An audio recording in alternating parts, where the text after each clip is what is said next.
Last week we talked about Sherman's Atlanta campaign, which focused on Sherman quickly capturing Atlanta to help stop the Confederacy from getting supplies. And we know that this Atlanta campaign lasted 4.5 months. It ended up with him capturing Atlanta, leaving it in ruins, and then he moves on to Savannah. So here is an introduction to Sherman's March to the Sea.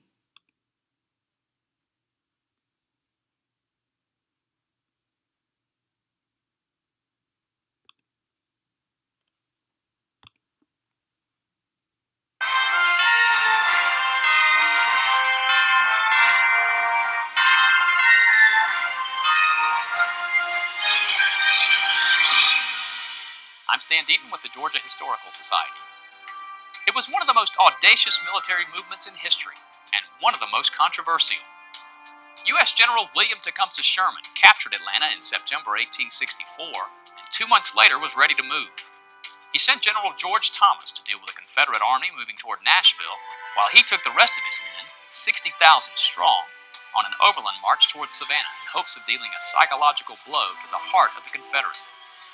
Sherman would prove to the people of Georgia that the Confederate government was powerless to protect them, and would shorten the war by forcing soldiers in Lee's army in Virginia to desert and come home to protect their families. The army foraged its way across Georgia, leaving hungry and demoralized white civilians in its wake while liberating many black Georgians from bondage. Savannah surrendered peacefully 3 days before Christmas. Sherman famously said, "War is the remedy our enemies have chosen, and I say, give them all they want." Georgia found out what he meant when the March to the Sea began on November 15, 1864, today in Georgia history. So now we have our brief introduction into Sherman's March to the Sea. So after leaving the city of Atlanta completely destroyed, Sherman then moves across Georgia in an effort to end the war as quickly as possible.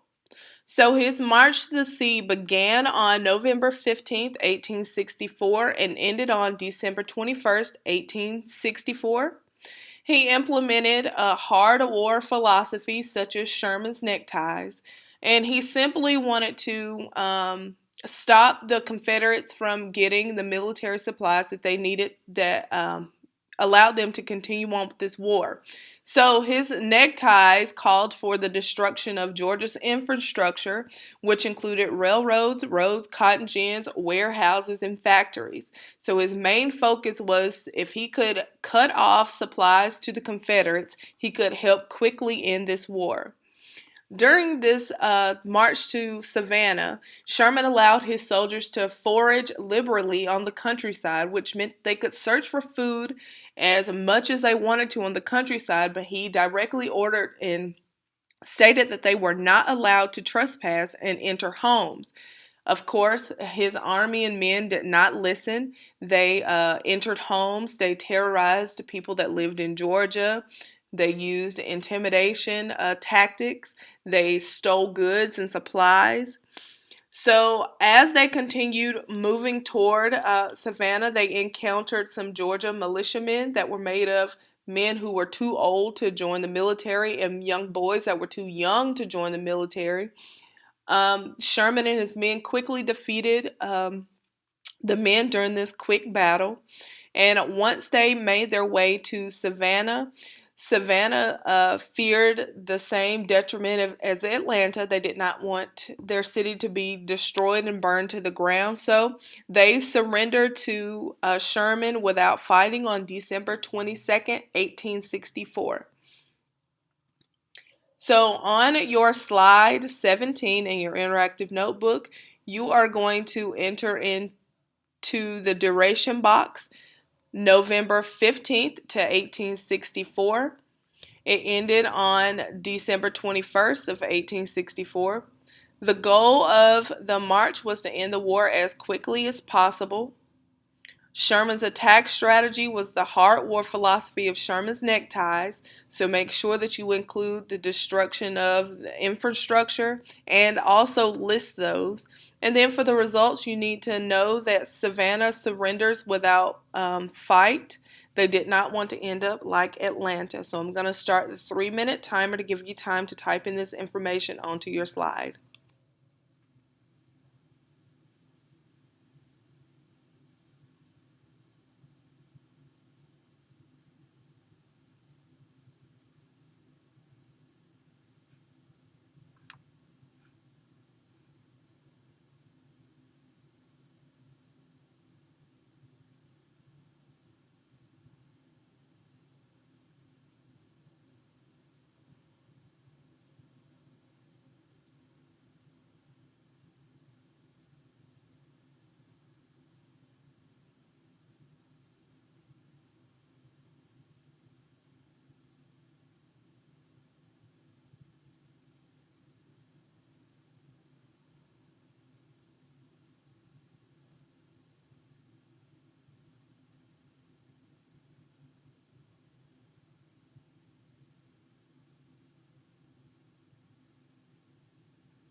You'll have about 40 seconds left.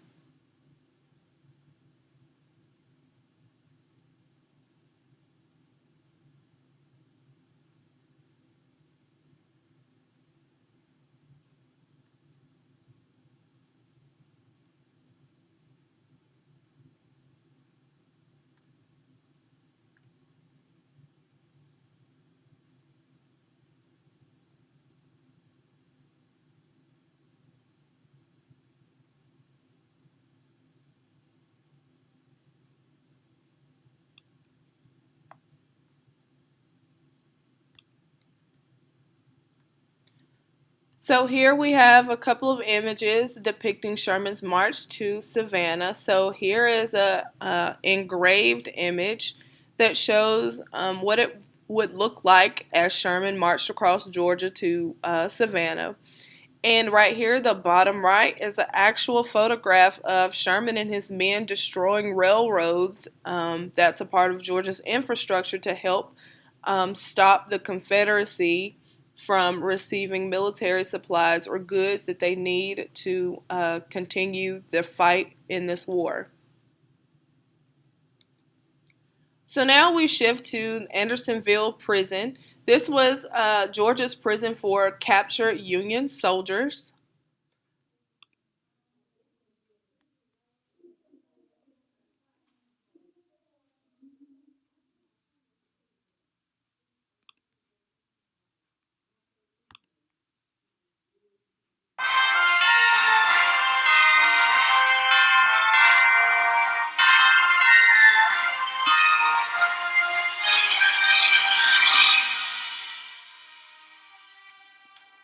I'm Stan Deaton with the Georgia Historical Society. One of the most notorious sites in American history, Andersonville Prison in southwest Georgia, accepted the first U.S. prisoners of war on this day in 1864. Andersonville, built to hold 10,000 prisoners, ended up holding 3 times that, thanks to the halt of prisoner exchanges during Grant's campaign in Virginia. Conditions were bad at all Civil War prisons, North and South, but Andersonville was especially horrific. Massive overcrowding, food shortages, exposure, and unsanitary conditions. Of the 45,000 men imprisoned there over 14 months, nearly 13,000 died. the highest mortality rate of any Civil War prison. Henry Wirz, the Swiss-born doctor who commanded the prison, bore the brunt of post-war anger over Andersonville and was tried and hanged, the only man executed for war crimes during the Civil War. In 1998, the National Prisoner of War Museum opened there, commemorating the experience of American POWs in all our wars, including those who first arrived at Andersonville on February 25, 1864, today in Georgia history.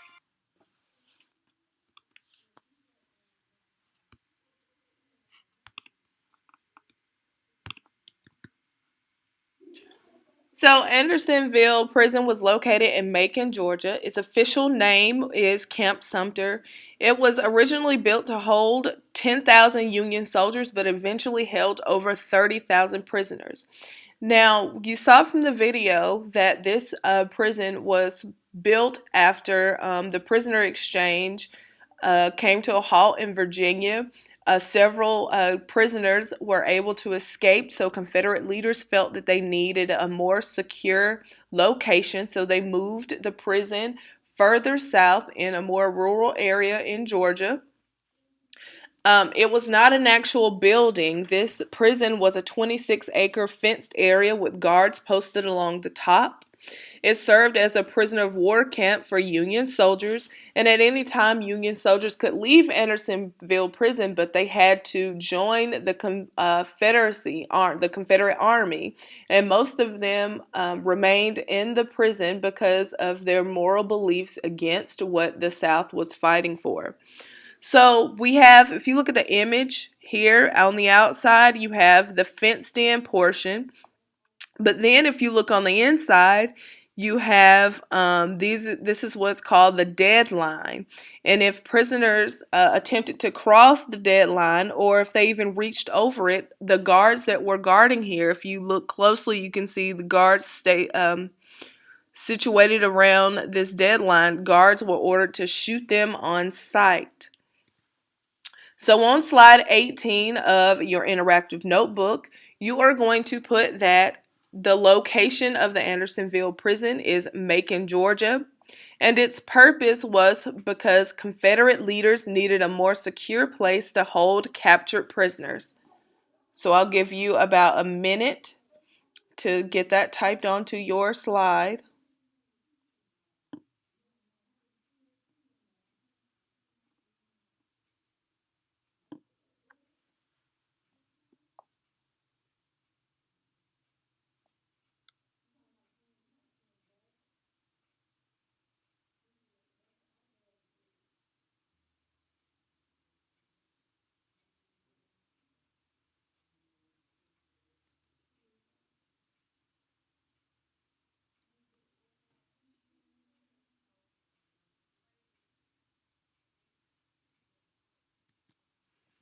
So the prison had terrible, horrible conditions.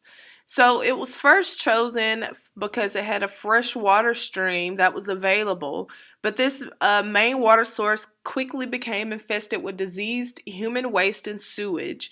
And the prisoners ended up dying from starvation, disease, and sickness. So if you look at the image here, this is an actual image of a Union soldier who survived the Andersonville prison camp. Um, because of Sherman's the Anaconda Plan, also known as the Union Blockade, this prevented food and other supplies for the prisoners. Because remember, this war tactic was used to force the South to surrender by surrounding them and cutting off their ability to trade with other countries in order to get military supplies in return. So, as a result of this, over 13,000 prisoners died at this camp. And Henry Wirz, who's the commander of the camp, he's executed or hanged for the conditions and treatment of prisoners at the Andersonville prison. So on slide 18 in the prison conditions section, you are going to put that it is the main water source infested with diseased human waste and sewage. It was overcrowded, over 30,000 prisoners, but it was built to hold only 10,000 prisoners. You have to note that prisoners died from starvation, sickness, and other diseases. And then state that Captain Henry Worth, who was the commander of the camp, was executed for his war crimes. So I'm going to give you about 3 minutes to type in the information here.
So after the Civil War ends, this prison is turned into a national cemetery. So any U.S. citizen who has served in the U.S. military can choose to be buried um, at this site.